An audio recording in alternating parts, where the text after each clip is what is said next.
Good morning to all of you. Hello दोस्तों, कैसे हैं आप सभी। जीनेट JR फाउंडेशन में आप सभी लोगों का स्वागत है। आशा करता हूँ कि आपकी बेहतरी के लिए हर संभव प्रयास। मैं AK मिश्रा भूगोल विषय को लेकर के इस मंच पर उपस्थित।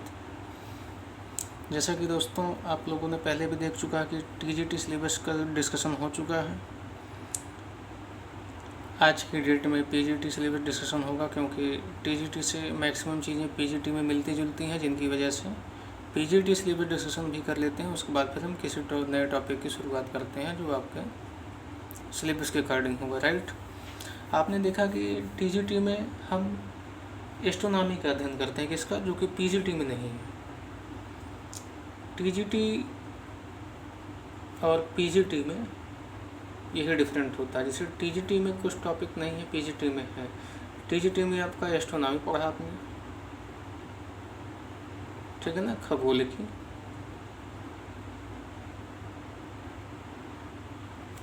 PGT में आपको क्या पढ़ना है, ये नहीं पढ़ना है। TGT में आप इंडिया एंड वर्ल्ड ज्योग्राफी पढ़ा,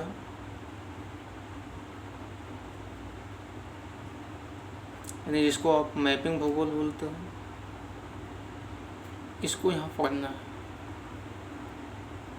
राइट, मुझे उम्मीद है कि मेरी बातें आप लोगों को समझ में आ रही होगी। जहाँ कहीं भी डाउट होगा, किसी भी क्वेश्चन क्वेरी होगी, तो आप 8960560473 पर मैसेज कर दीजिए, व्हाट्सएप मैसेज कर दीजिए। आपका मैं सिलेबस का डिवाइडेशन कर दिया हूँ। इंडिया ज्योग्राफी एक ऐसा पार्ट होता है जहाँ हर एग्जाम में पढ़ना कंपलसरी होता है। जैसे एस्ट्रोनॉमी का अक्षांश और देशांतर हर एग्जाम के दृष्टिकोण से कंपलसरी होता है, वैसे आपका इंडियन ज्योग्राफी का मैप होता है। आपने फिर उसमें देखिए भौतिक भूगोल पढ़ा था क्या, भौतिक भूगोल। तो भौतिक भूगोल आपको PGT में पढ़ना है। भौतिक भूगोल के हम उन चारों पार्टों का, स्थलमंडल, जलमंडल, वायुमंडल और जीवमंडल का हमने अध्ययन किया था। उन सभी चारों पार्टों का मुझे यहाँ पर भी अध्ययन करना है। फिर हमने पढ़ा था मानव भूगोल। मानव भूगोल का अध्ययन हमने यहाँ किया था। आर्थिक भूगोल, जनसंख्या भूगोल, कृषि भूगोल, इन सब का, अधिवास भूगोल का हमने अध्ययन किया था। वो चीज़ें मुझे PGT में भी पढ़नी है, ठीक है ना। आपका पार्ट 1, 2, 3, 4 हो गया ये, ठीक है ना। मानव भूगोल आपने पढ़ लिया। PGT में जो है वो आपका एक पार्ट प्रादेशिक भूगोल बढ़ रहा है, जो आपके TGT में नहीं था। यह प्रादेशिक भूगोल जो होगा ये विश्व लेवल पर होगा, विश्व लेवल पर। राइट, फिर 5वां टॉपिक जो आपका था भारत का भूगोल, TGT में। आपको PGT में भारत का भूगोल पढ़ना है, तो यानी वो सारे टॉपिक हमको PGT में भी पढ़ना है जो TGT में हमने ऑलरेडी पढ़ा। हो सकता है कि जो हमारे पार्ट हैं, जैसे astronomy, India and world map, भौतिक भूगोल, मानव भूगोल, भारत का भूगोल, तो यहाँ पर एक प्रादेशिक भूगोल अगर ऐड हुआ है, यहाँ पर एस्ट्रोनॉमी की कटिंग हो गई है, ठीक। यानी एक चीज़ अगर यहाँ से हटा है तो एक चीज़ यहाँ पर ऐड हो गया। लेकिन ध्यान देना एक बात और, जहाँ हम एस्ट्रोनॉमी का अध्ययन कर रहे हैं TGT में, वहाँ हमारी जो PGT है, PGT में यही है भूगोल की परिभाषा एवं विषय क्षेत्र। क्या है विषय क्षेत्र, definition and scope of geography. Right, जैसे हमने इसी पार्ट को ह्यूमन ज्योग्राफी में हमने जाकर के देखा था, ठीक। मानव भूगोल के अंतर्गत अलग अलग विद्वानों का अलग अलग कंट्री से, जैसे जर्मन, फ्रांसीसी, British, American, Russian, Chinese, Indian, हमने इन सब ज्योग्राफर का अध्ययन करते हैं। सेम वही चीज़, उसी डेफिनेशन को हम भूगोल की परिभाषा एवं विषय क्षेत्र के संदर्भ में जानकारी लिखने का प्रयास करते हैं कि कौन कौन से स्कूल के जो ज्योग्राफर थे किन किन रूपों में भूगोल को परिभाषित किया, किन किन विषय से एक दूसरे का इंटरलिंकिंग कनेक्टिविटी किया। इन सब का अध्ययन हम करने का प्रयास यहाँ पे करते हैं। तो अगर हम अब बात कर लेते हैं, टीजीटी का हमने आपको बता ही दिया है। अगर हम पीजीटी की बात करते हैं तो पीजीटी में देखिए आपका पहला चैप्टर हो गया कि भूगोल की परिभाषा एवं विषय क्षेत्र, राइट, जिसके अंतर्गत हम Humboldt, Blache, Ritter, Davis, Mikhail Lomonosov Russian भूगोलवेत्ता हैं, Indian professor S M. Ali, R P. Mishra, इन सब के संदर्भ में यह जानने का प्रयास करते हैं। कुछ विचार भी इसमें रहते हैं जैसे नियतिवाद, संभववाद, नवनियतिवाद,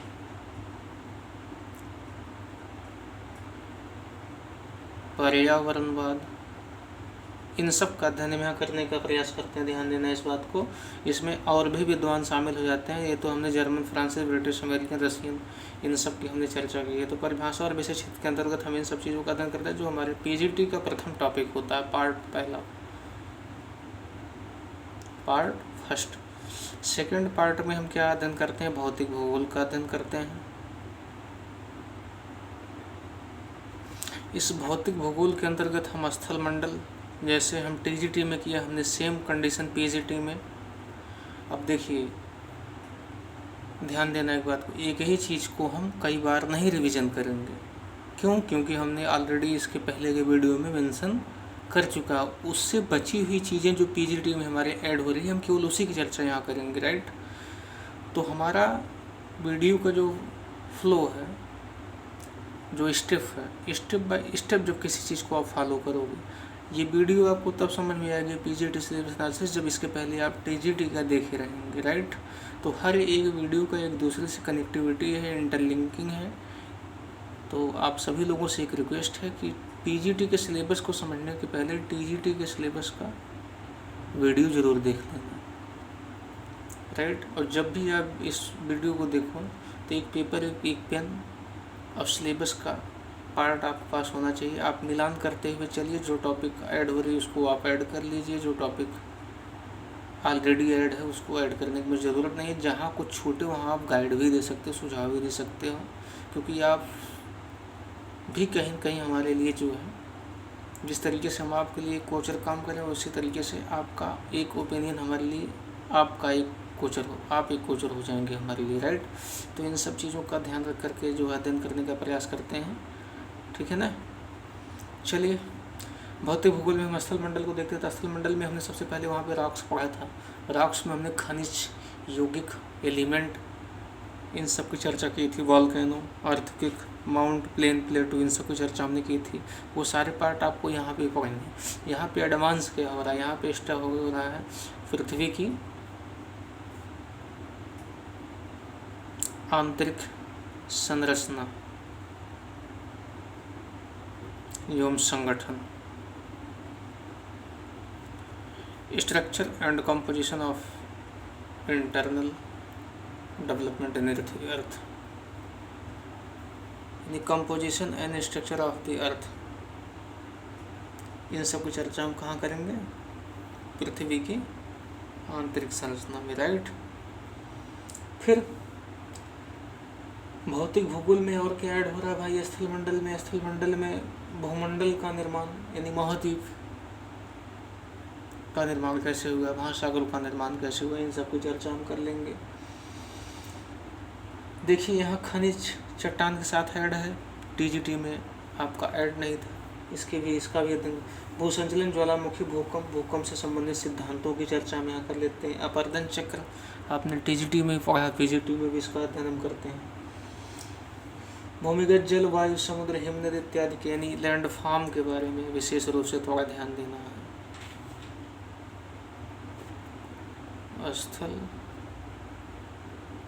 स्थलाकृति, पवन के द्वारा, जल के द्वारा, हिमनद के द्वारा,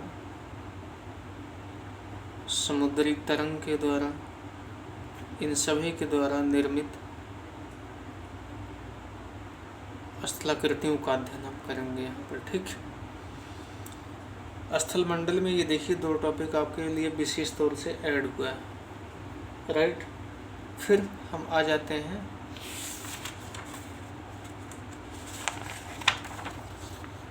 आपके जल मंडल पर। कहाँ जाते हैं? जल मंडल पर। टीजीटी में भी हमने जलमंडल का अध्ययन किया है। तो जलमंडल में हम महासागरीय जल के तापमान, सैलिनिटी,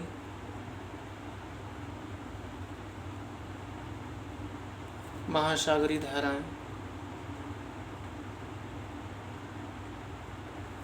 ओशियनिक करंट,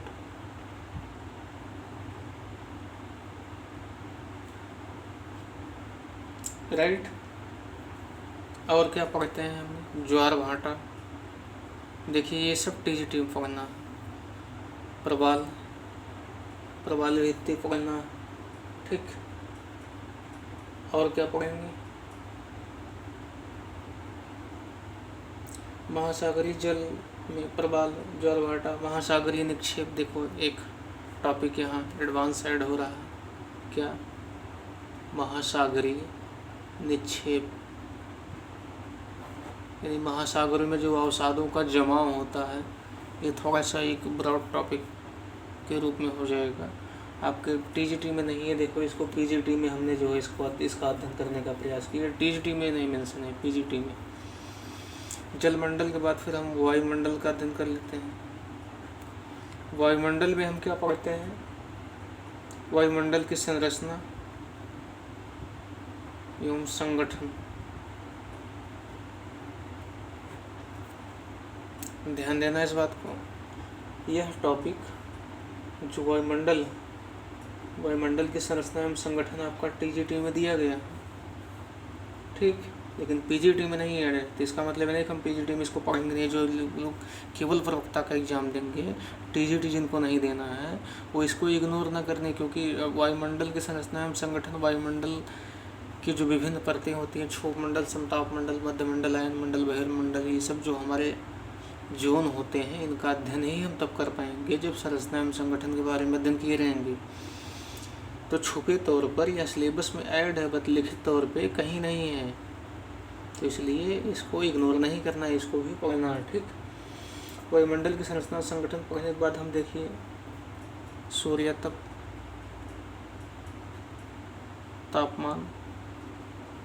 तापमान का वितरण, क्षैतिज एवं ऊर्ध्वाधर, इन सब का हम अध्ययन करते हैं, ठीक है ना।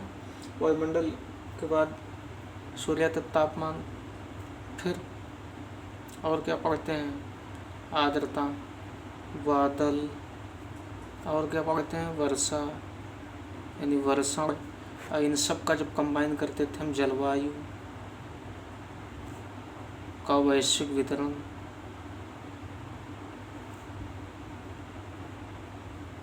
इसी में जब इतना सारा चीज़ पढ़ोगे तो आप मौसम के बारे में जानोगे, ऋतु के बारे में जानोगे, सीजन हमारा क्या होता है, वेदर हमारा क्या है। वेदर के एक लंबे डेटा को हम जलवायु कहते हैं, जो 32 से 36 वर्ष के बीच तापमान, आर्द्रता, बादल, वर्षा, इन सब का डेटाओं का जो संग्रह होता है 35 से 36 वर्ष के रेशियो में एक अनुमान लगा करके डेटा निकाला जाता है, जिसको हम जलवायु नाम देते हैं। वायुमंडल में वायुदाब पेटियों के बारे में जानते हैं, चूँकि ये जो हमारी सूर्य तप, तापमान, अच्छा प्रेशर नहीं लिखे हैं तो यहाँ पे एक चीज़ और नोट कर लेना, दाब, प्रेशर क्या होता है। वायुमंडलीय दाब इसको बोलते हैं। इसी को एक शब्द और देते हैं, क्या, वायुमंडलीय दाब। यानी इसमें जो है हवाओं का जो स्वभाव होता है, यानी पवनों का, या तापमान पर डिपेंड होता है।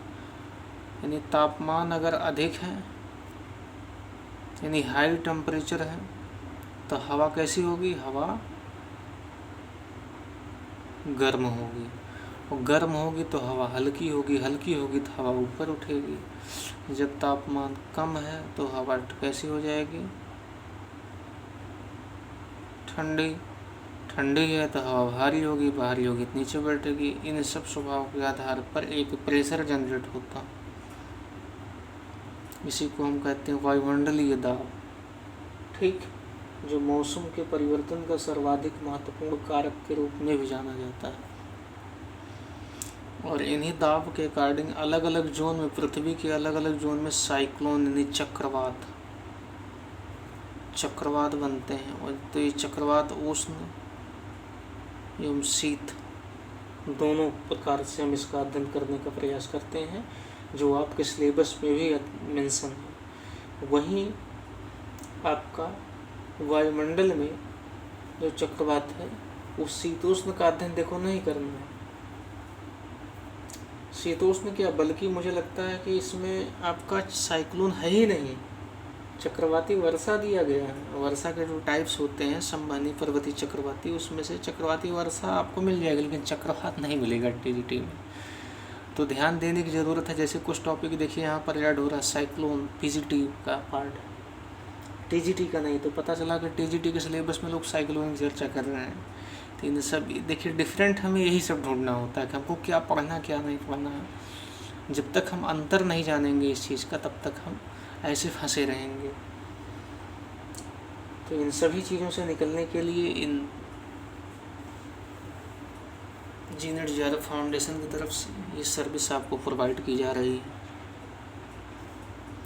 जब हम इन सब को जान लेंगे तो जैसे हमारे कोपेन महोदय हैं और थार्नवेट, साथ एक और है ट्रिवार्था, ये सभी जलवायु वेत्ता थे। इनके सिद्धांतों को हम जानते हैं। थ्योरेटिकल पार्ट इसका एक ऐड हो जाता है, जो आपके टीजीटी में नहीं है, पीजीटी में है। ठीक है ना।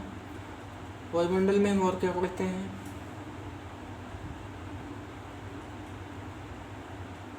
जब कोपेन, थार्नवेट, ट्रिवार्था जलवायु वेत्ता थे तो विश्व लेवल पर थे, ना कि इंडिया लेवल पर। ठीक, तो विश्व की जलवायु का अध्ययन भी हम कर लेते हैं ग्लोबल लेवल पर। ठीक, आपका क्या हो गया, स्थल मंडल, जलमंडल, वायुमंडल हो गया। अब फिर हम आते हैं जीवमंडल पे। कहाँ आते हैं, जीवमंडल पर। आपको दिखाई तो दे रहा है ना, कोई दिक्कत, कोशिश ही करिए सुनकर लिखने का, क्योंकि सुनकर लिखने से चीज़ें ज़्यादा क्लियर होती है। आवाज़ में अगर कोई दिक्कत होगी, कोई प्रॉब्लम होगी तो बता देना। वाइब्रेशन कमी तो वैसे नहीं है, बाकी अगर कोई प्रॉब्लम है तो नंबर पर व्हाट्सएप जरूर करिएगा। हम जीवमंडल में क्या करते हैं, जीव एवं जंतुओं का अध्ययन करते हैं, जीव जंतुओं का, वनस्पतियों का,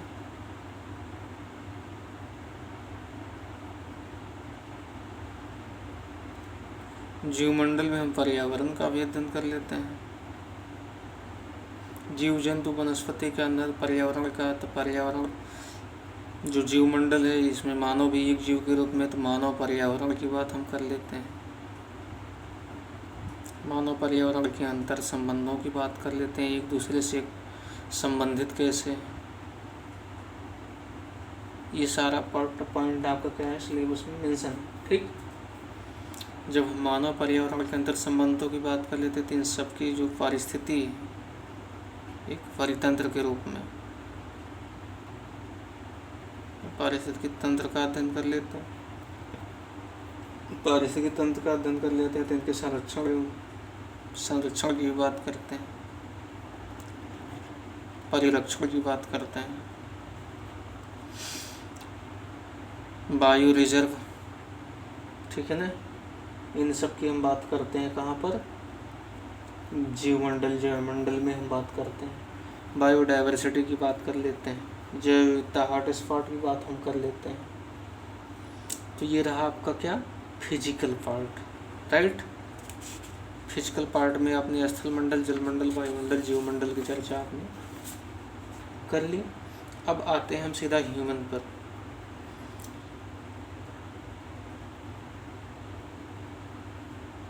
मानव भूगोल में देखो, वहाँ पर आपने जो चर्चा किया था जनसंख्या भूगोल की, यहाँ पर क्या है कि यही जनसंख्या भारत के साथ साथ विश्व लेवल पर थोड़ा सा हमें देखने की जरूरत है, जनसंख्या का विश्व वितरण।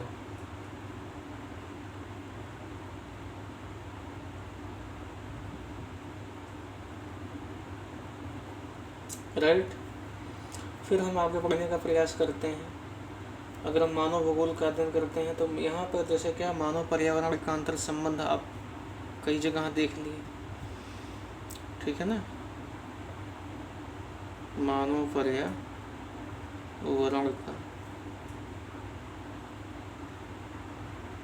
अंतर संबंध, इसमें आपका एक टॉपिक हो जाता है नव पाषाण युग और पूरा पाषाण युग, राइट। हम एक नए टॉपिक के रूप में जो ज्योग्राफिकल थॉट, हिस्टोरिकल ज्योग्राफी के संदर्भ में बात करता है, जो जल्दी कहीं मिलता नहीं, लेकिन इस पर मैं आपको डिस्कशन दूंगा अच्छे से, कोई दिक्कत नहीं, घबराने की जरूरत नहीं इसमें, राइट। मानव पर्यावरण की बात करेगा, नवपाषाण की बात करेगा। नवपाषाण युग में जो नई नई चीज़ों का आविष्कार हुआ, उसमें जैसे प्रौद्योगिकी का विकास हुआ, कृषि क्रांति, औद्योगिक क्रांति, सूचना क्रांति, इन सब का डेवलपमेंट हुआ। तो मानव भूगोल के अंतर्गत हम जो है कृषि क्रांति के बारे में, औद्योगिक, चूँकि यहाँ नवपाषाण और पुरापाषाण,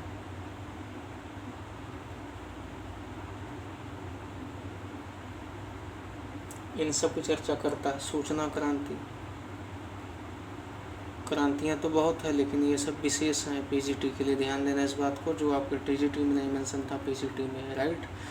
ये सब आपके लिए पीजीटी में नए पोर्शन ऐड हो रहे हैं, तो इन सब पे आप चिन्हित करते हुए चलना कि हमको टीजीटी से हट करके पीजीटी में एक्स्ट्रा क्या पढ़ना, पता लगा एक तरफ से टीजीटी, एक तरफ से पीजीटी, सब पढ़ डाले, किसी में डिफरेंट क्या है कुछ भी नहीं पता निकाल पाए,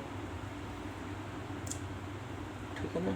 जनांकिकीय मॉडल, जनसंख्या भूगोल की हमने चर्चा किया था, तो इसमें जो है, इस जनसंख्या भूगोल में जो है जनांकिकीय मॉडल की हम चर्चा कर लेते हैं। जैसे माल्थस, मार्क्स, थॉमसन, नोटेस्टन, इन सब के बारे में हम जानने का प्रयास करते हैं। कुछ चीज़ें ऐसी होती हैं जो PIQ से पता चलता है कि ये भी एग्जाम में पूछा जा रहा है, पीजीटी प्रवक्ता के जो सिलेबस में नहीं है, तो ध्यान देना। तो 19-20 अगर सिलेबस हो रहा है तो उसमें जो है कोई इधर उधर ज़्यादा बहुत भटकने की आवश्यकता हमें नहीं है, राइट।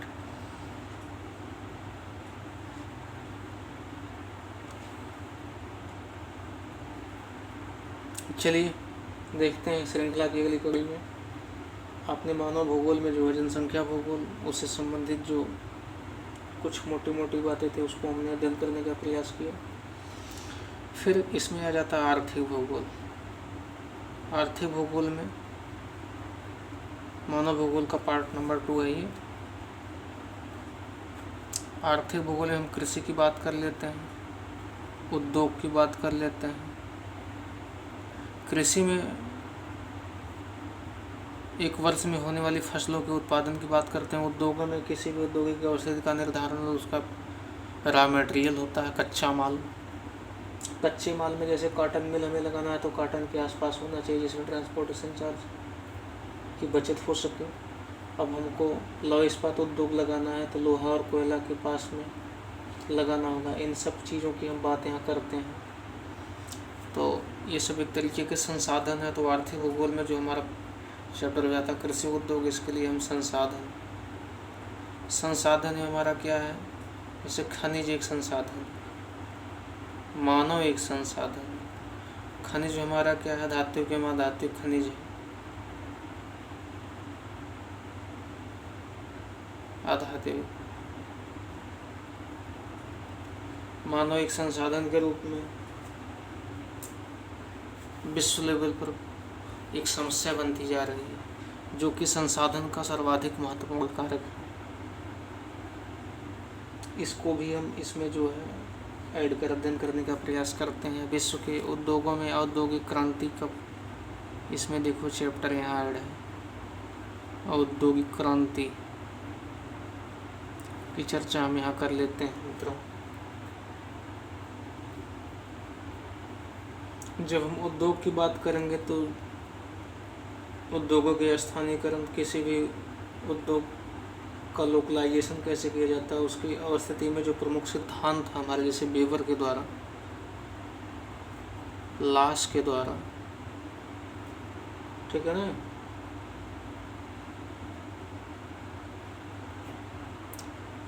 फ्रेड के द्वारा,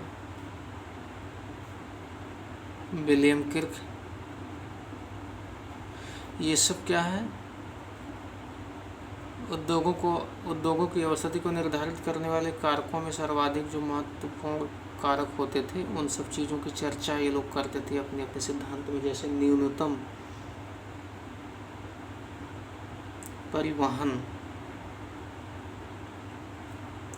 लागत सिद्धांत किसने दिया, ऐसे पूछेगा। अधिकतम उत्पादन सिद्धांत किसने दिया, व्यवहारवादी सिद्धांत किसने दिया, इन सब की चर्चा। बाजार प्रतिस्पर्धा सिद्धांत किसने दिया। इस तरह से वैश्विक लेवल पर यानी विश्व के औद्योगिक प्रदेश की चर्चा हम आर्थिक भूगोल के अंतर्गत करते हैं, ठीक है ना। जब हम उद्योगों से निर्मित जो हमारे उत्पाद होते हैं यानी प्रोडक्ट को एक स्थान से दूसरे स्थान तक पहुंचाना, जिसे हम अंतर्राष्ट्रीय या राष्ट्रीय व्यापार कहते हैं। एक शब्द हम पहले व्यापार लेते हैं, इसको व्यापार, इसको ट्रेड शब्द देते हैं। और इनको व्यापार करने के लिए हम दो ही मार्ग अपनाते हैं, स्थलीय एवं जलीय मैक्सिमम टाइम, जिसमें जलीय सर्वाधिक महत्वपूर्ण हो जाता है, क्योंकि इसमें जो ट्रांसपोर्टेशन जो लागत होती है सबसे कम लगती है। तो जल में अगर हम इसको करेंगे तो हम पोर्ट का भी अध्ययन करेंगे, किसी भी बंदरगाह से सामान का आयात निर्यात होता है, जल रूट्स के बारे में जानेंगे। तो देखो एक दूसरे से टॉपिक कैसे जुड़ा हुआ है, इन सब की चर्चा हम यहाँ पे करेंगे। ऐसा नहीं इसका हम चर्चा पीजीटी में नहीं करेंगे, पीजीटी में ये सब, टीजीटी में नहीं करेंगे, सॉरी टीजीटी में भी ये सब सारी चीज़ें दिया गया, लेकिन छुपी तौर पे आर्थिक भूगोल दे दिया, उद्योगों की बात कर लिया, पोर्ट की बात नहीं किया, ट्रेड की बात नहीं किया, लेकिन पीजीटी में इसका डिस्कशन कर दिया। तो कुछ चीज़ें ऐसी जो एक दूसरे से इंटरलिंकिंग है, टीजीटी और पीजीटी में सबकी कनेक्टिविटी है, लेकिन सिलेबस में मेंशन नहीं है, लेकिन पढ़ना तो पड़ेगा मित्र। तो चलिए देखते हैं आर्थिक भूगोल में और क्या है। अच्छा ये सब देख लिया ना, पत्तन देख लिया, पोर्ट देख लिया, इन सब का देख लिया। आर्थिक भूगोल आपका यहाँ पे समाप्त हो जाता है। फिर आ जाता है आपका प्रादेशिक भूगोल। आइए देख लेते हैं कि प्रादेशिक भूगोल में क्या कह रहा है। आपका जो प्रादेशिक भूगोल है, रीजनल ज्योग्राफी,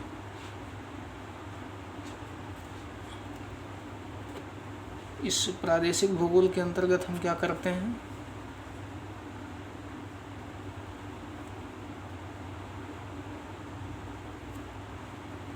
किन किन चीज़ों का अध्ययन करते हैं, विकसित एवं विकासशील देशों की चर्चा हम करते हैं। विकसित देश कौन से हैं, विकासशील देश कौन से हैं, संक्रमण अवस्था से कौन कौन से देश गुजर रहे हैं, यह एक वैश्विक लेवल की परिघटना है, ठीक है ना। आर्थिक भूगोल में इसकी हम चर्चा नहीं करते हैं, इसको थोड़ा हम अलग से जानने का प्रयास करते हैं, ठीक है ना। प्रादेशिक भूगोल में जैसे बहुत ज़्यादा मुझे डिस्कशन नहीं करना, जैसे एंग्लो अमेरिका हो गया,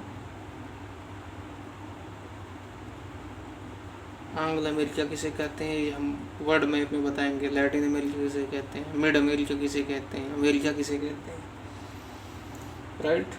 नॉर्थ अमेरिका क्या, साउथ क्या, ये सब की चर्चा हम वर्ल्ड मैप के शुरू बताएंगे, ठीक है ना। इसमें यूरोपियन समुदाय,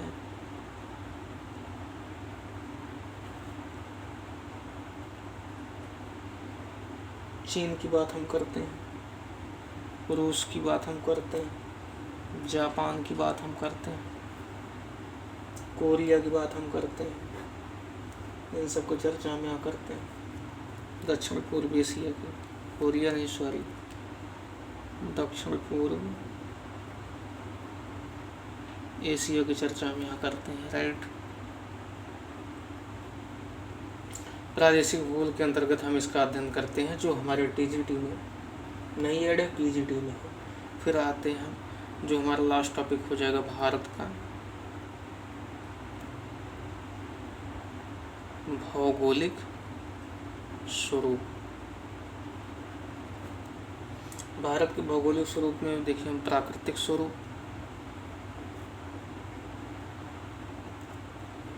कृत्रिम स्वरूप। प्राकृतिक स्वरूप में हम पर्वत, पठार, मैदान, नदी, झील इत्यादि का अध्ययन कर लेते हैं भारत के परिप्रेक्ष्य में। उसका जल प्रवाह क्या है, जलवायु क्या है, वनस्पति क्या है, मिट्टी कौन कौन सी है, किस प्रकार से भारतीय मानसून प्रभावित होता है, बाढ़ कैसे आती है, सूखा कैसे आता है, भारत में पाए जाने वाले संसाधनों उसके संरक्षण से की बात हम कर लेते हैं। भारत में नकदी फसल कौन कौन से हैं, खाद्यान्न फसलें कौन कौन से हैं, किस उद्योगों का विकास भारत के किस इलाके में हुआ है, इन सब की चर्चा हम कर लेते हैं। भारत में औद्योगिक नीतियाँ क्या है, यहाँ कौन कौन सी पॉलिसी, आए दिन सरकार तो बहुत सारी पॉलिसी, मोदी जी हैं तो डिजिटल इंडिया मिशन फलाना ढिकाना ये सब चीज़ें करते रहते हैं, लेकिन कितना रोजगार है, कितनी नौकरियां हैं, आप सभी लोग इसको अच्छे तरीके से जानते हैं। बताने की जरूरत नहीं, छिपाने की जरूरत नहीं, हर युवा इसके बारे में जानता है। कौन कौन सी फैक्ट्री, कौन कौन सी इंडस्ट्री, किन किन जगहों पर डेवलपमेंट हुआ है, ये भारत के लेवल पर एक विशेष तौर से जो है इसका हम अध्ययन करते हैं, ठीक है ना। और मानव भूगोल में जैसे कृत्रिम का मतलब होता है कि भारत का मानव भूगोल क्या है, यहाँ की जनसंख्या, यहाँ का आर्थिक नियोजन क्या है, इन सब की चर्चा हम इसमें कर लेते हैं, ठीक है। तो पीजीटी में जो आपने पढ़ा भूगोल की परिभाषा एवं विषय क्षेत्र, जो आपके टीजीटी में नहीं मेंशन है। टीजीटी में हम भूगोल की परिभाषा एवं विषय क्षेत्र के स्थान पर हम क्या पढ़ते हैं, एस्ट्रोनॉमी। फिर वह हम दूसरा पार्ट पढ़ते हैं भौतिक भूगोल, जिसके अंतर्गत स्थल मंडल, जलमंडल, वायुमंडल एवं जीवमंडल का अध्ययन करते हैं। सेम कंडीशन टीजीटी और पीजीटी। कुछ टॉपिक आपका पीजीटी में ऐड है, जैसे पृथ्वी की आंतरिक संरचना, भूमंडल का निर्माण इत्यादि जैसे पार्ट, जो कि आपके टीजीटी में नहीं है। फिर वायुमंडल में हम वायुमंडल की संरचना एवं संगठन, जो आपके टीजीटी में मेंशन है लेकिन पीजीटी में नहीं है, तो पीजीटी में उसको मत मेंशन करके अध्ययन करने का प्रयास करते हैं। जैसे साइक्लोन की बात टीजीटी नहीं करता लेकिन पीजीटी करता है। कोपेन थार्नवेट और त्रिवाठा विश्व जलवायु वर्गीकरण का अध्ययन पीजीटी करता है लेकिन टीजीटी नहीं करता, विश्व जलवायु प्रदेशों की बात केवल करता है। छुपे तौर पे एक टॉपिक वहाँ दिया गया है, लेकिन जब तक इसका डीप नॉलेज नहीं रहेगा तब तक वो भी नहीं कर पाएंगे। जलमंडल की जो बात करते हैं, महासागरीय जल के तापमान, लवणता, महासागरीय धाराएं, ज्वार भाटा, महासागरीय निक्षेप प्रवाल इत्यादि की बातें दोनों करते हैं। टीजीटी और पीजीटी दोनों करते हैं। जैवमंडल में वनस्पति एवं जीव जंतु का एवं उनके विकास, जैविक विविधता पर पारिस्थितिकी उसका महत्व इत्यादि का अध्ययन दोनों में कर लेते हैं। यहाँ पर हमारा फिजिकल पार्ट एंड हो जाता है। फिर हम आ जाते हैं ह्यूमन पार्ट पर, मानव भूगोल के संदर्भ में जो हम अध्ययन करते हैं। मानव भूगोल में मानव पर्यावरण का अंतर संबंध, पूरा पाषाण काल, नवपाषाण काल, इन सब की चर्चा जो है। मानव पर्यावरण का अंतर संबंध, प्रौद्योगिकी विकास, कृषि क्रांति, औद्योगिक एवं सूचना क्रांति इत्यादि का अध्ययन पीजीटी में करते हैं, लेकिन टीजीटी में वही हमारे क्या है, मानव पर्यावरण के संबंध से सैद्धांतिक विवेचन में, जैसे आपका रेड जेल सैंपल, हर्टिंगटन यानी डायनेमिक रूप से जो स्कूल ऑफ ज्योग्राफी का डेवलपमेंट हुआ उसका अध्ययन हम यहाँ करते हैं, जो आप पीजीटी में डेफिनेशन और फीचर स्कोप में हम पढ़ते हैं। तो फिर हम आ जाते हैं पीजीटी में हम आर्थिक भूगोल का अध्ययन करते हैं। टीजीटी में हम क्या करते हैं, टीजीटी में हम आर्थिक भूगोल का तो अध्ययन करते हैं, लेकिन इसमें कुछ लिमिटेड बातें हो जाती हैं टीजीटी में। जैसे पीजीटी में कुछ थ्योरेटिकल पार्ट हो जाता है, अंतर्राष्ट्रीय व्यापार, पतन, औद्योगिक स्वरूप, उद्योगों का स्थानीयकरण, कौन कौन से उद्योग किस किस विचारक ने दिया है, जैसे बाजार प्रतिस्पर्धा सिद्धांत, न्यूनतम लागत सिद्धांत किसका है, वेबर, लास, फ्रेड, विलियम किर्क, ये सब अपने अपने विचार अलग रूप से आर्थिक भूगोल में दिए गए हैं, जो कि हम टीजीटी में इन सब सिद्धांतों का अध्ययन नहीं करते हैं। पीजीटी में एक टॉपिक और ऐड हो जाता है आपका प्रादेशिक भूगोल, जो कि टीजीटी में नहीं है। भारत के भौतिक स्वरूप या भौगोलिक स्वरूप, भारत की स्थिति के बारे में टीजीटी बताता है, भारत के भौगोलिक स्वरूप के बारे में पीजीटी बताता है। दोस्तों ध्यान देना एक चीज़, टीजीटी और पीजीटी में कोई बहुत ज़्यादा डिफरेंट नहीं, हम अंतिम बार फिर आपको बोल रहे हैं। तो इन सभी बातों को ध्यान में रख करके आप आगे तैयारी करने का प्रयास कीजिए। और साथ ही साथ जो टॉपिक आपका कॉमन है मैपिंग ज्योग्राफी, जो किसी भी एग्जाम में पूछा जाता है, तो सबसे पहले हम मैपिंग ज्योग्राफी से आपके टॉपिक का सेशन शुरुआत करेंगे। और इस टॉपिक की शुरुआत हम नॉर्थ अमेरिका से शुरू करेंगे। तो सिलेबस के अंत में आपको सिलेबस डिस्कशन कैसा लगा कृपया कमेंट बॉक्स में ज़रूर आप बताएं। तब तक के लिए धन्यवाद, शुभकामनाएं, best of luck, thank you.